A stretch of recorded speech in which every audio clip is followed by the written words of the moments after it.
how to log in Amazon account. So let's see in this video. Before moving forward, make sure to like this video and subscribe to our channel. So let's begin.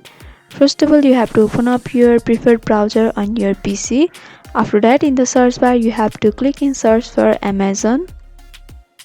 After searching for it, you'll be able to see the search results. So you have to go for amazon.com option over here in the second option. And here you'll be able to see the official web page of Amazon.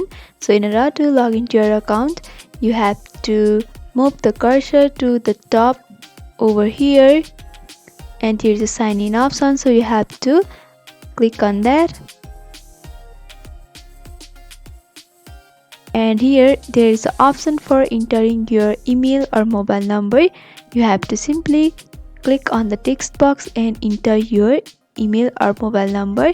If you want to create your new Amazon account, then you can go for create new Amazon account option over here, and your account will be created. And after entering the information over here, you have to go for continue, and you will be directly signed in into your account. So by following this simple step, you can log in Amazon account. So hope this video was helpful.